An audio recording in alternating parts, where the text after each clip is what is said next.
Well, hi there, folks. Chuck Holton here, and let's talk about California wildfires today. It looks like there are some very large ones that are taking over parts of California and causing a lot of problems for the people there. As you probably have heard, if you watch the news, those fires have been getting worse over the last 5 or 10 years. And there's a lot of debate as to why.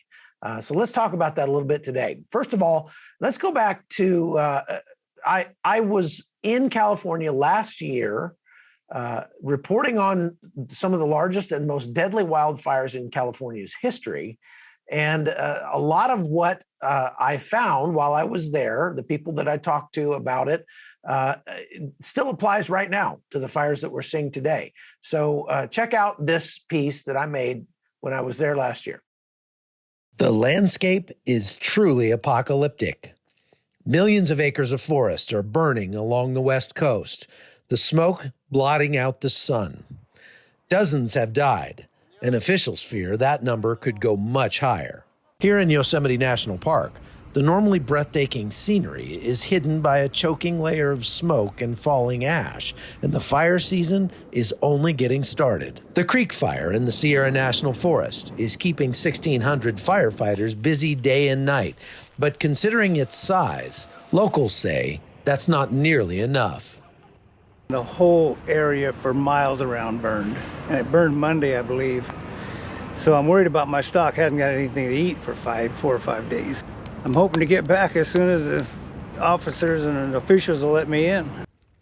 The smoke coming from this 175,000 acre fire is almost overwhelming up here, just about an hour to the east of Fresno, California. And it's blanketing all of Southern California, all the way to Las Vegas, Nevada.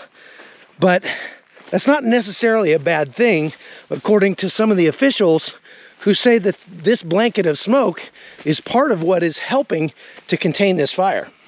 The one thing that we're trying to share with folks is that while this smoke is a real burden and it's not any fun to have your community socked in smoke and be breathing this, it's actually doing a lot of good because it's moderating fire behavior substantially. And that's giving us a chance to try to get out in front of this thing. The Trump administration has dedicated more than 26,000 personnel to assist, dozens of grants paying for fire suppression and to help rebuild.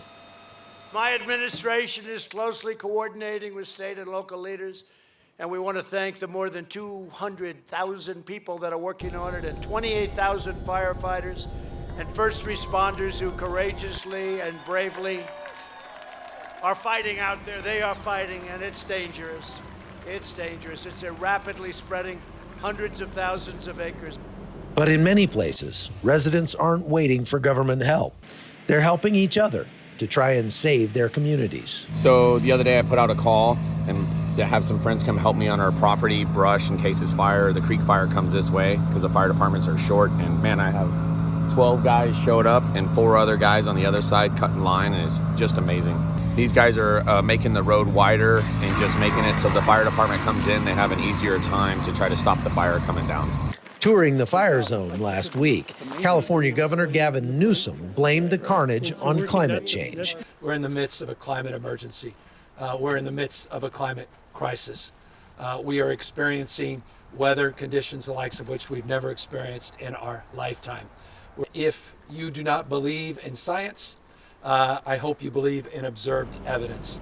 But some firefighters say it has more to do with bad policy.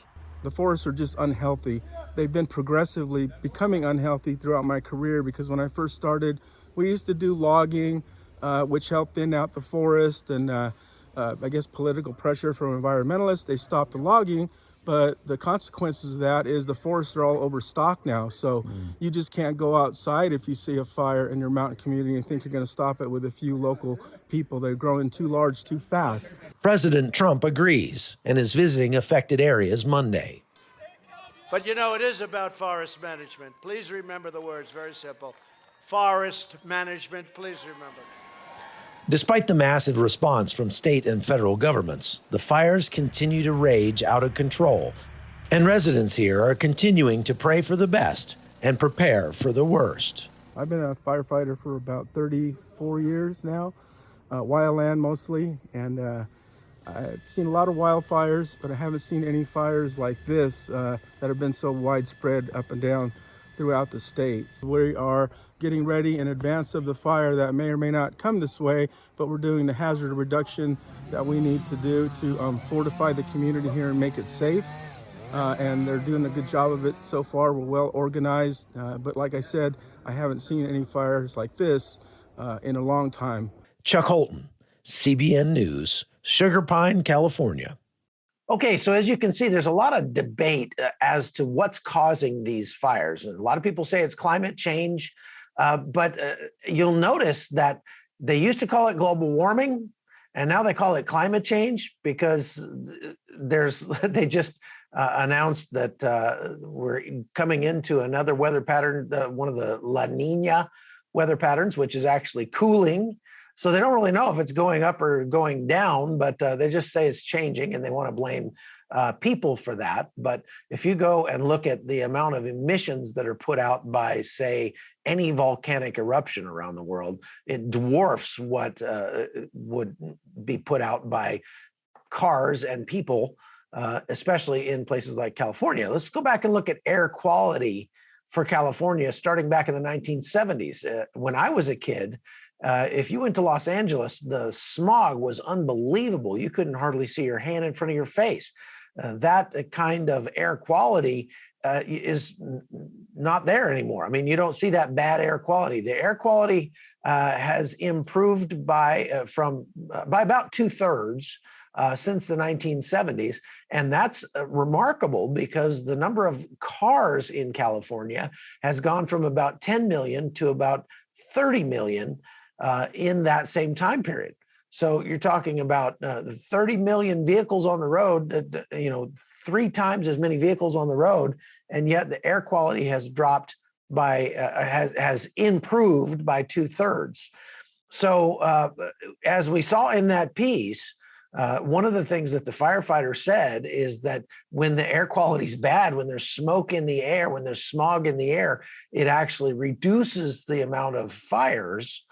So I'm not advocating that we try to go back to that, but it's interesting to see that the wildfires have gotten worse as the air quality has gotten better in California. Now, as with everything in our country today, things get so politicized. And so the left says, oh, it's climate change. We have to stop driving cars. We have to go back to the 1850s and drive the horse and buggies around, something like that.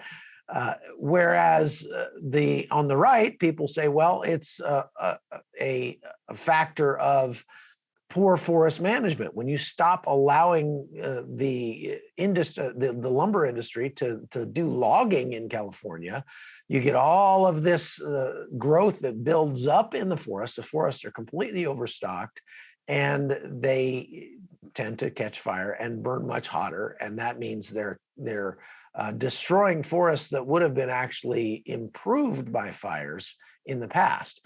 We see this with the giant sequoias. A really sad part of this year's fires is that they burned just thousands of trees in the Sequoias National Park, these Big Trees National Forest, some of the largest trees on Earth. As a matter of fact, the General Sherman tree, which is by volume the largest tree on Earth. It's not the tallest, it's not the fattest, but altogether by volume, it's the largest tree on Earth, the largest living thing on Earth. And it's more than 2,000 years old. Some of these trees can grow up to 3,000 years old. And they're being killed by the fires that are burning much hotter than usual because of the undergrowth that hasn't been allowed to be cleared off by the poor forest management practices. And so it's a danger to people. Last year, we saw some of the most deadly fires in California's history. We saw whole towns reduced to ash. And that obviously is a very bad thing for California. But the question is, what can we do about it? Well, better forest management practices, getting away from these ridiculous ideas that people are a blight on the earth. People are not a blight on the earth. I talked to some liberals in California one time who were advocating that people stop breeding. They were saying, the best thing for Earth is for everybody to just stop having kids. And that way, as we die off, the Earth can go back to the way it was originally intended to be without human beings. My question is, intended by whom? You obviously don't believe in God, who would have created human beings and put them on the earth and created the earth for human beings. So if you don't believe in that anybody actually that there's any intent involved, you say, what, Mother Earth intended? Then, well, now you're assigning anthropomorphic qualities to Earth, which means you're saying Earth is God. And people don't take just 5 seconds and think about what they're saying sometimes. But the bottom line is, human beings are not a blight on the planet. Human beings are the best. The planet is here for human beings. And we are charged to be good stewards of the earth. And so, looking at human beings as a blight on the earth is not the best way to do that by any stretch. We're supposed to manage what we've been given. The best possible thing you can do with a tree is cut it down and make something out of it and grow some more of them. But in the case of these giant sequoias, they are magnificent. I don't know if you've ever been out there and seen these things, but these are trees that have been around since the time of Christ. And it's pretty fabulous to go out there and stand there and just be awed by the fact that you are so tiny, you are so small and insignificant.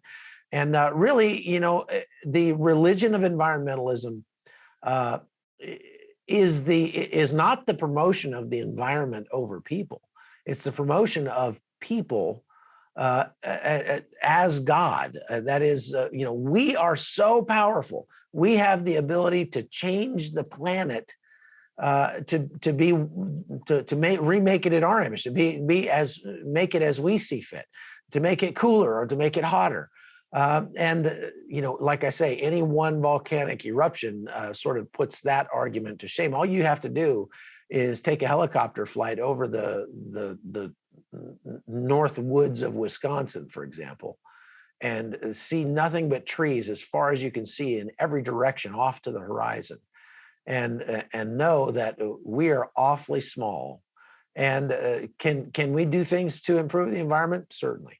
Can we do things to destroy the environment? Certainly. And we should try not to do that. But we have to remember that the environment was created for us, not the other way around. And when we do that, I think it gives us a bigger sense of responsibility to take dominion over the earth. And taking dominion over it doesn't mean just conquering it. It means taking it and making it better. And so, California has certainly more than its share of problems, and forest fires are just one more thing. Now, there's one other factor that they believe is causing a lot of this, and that is their failing electrical system.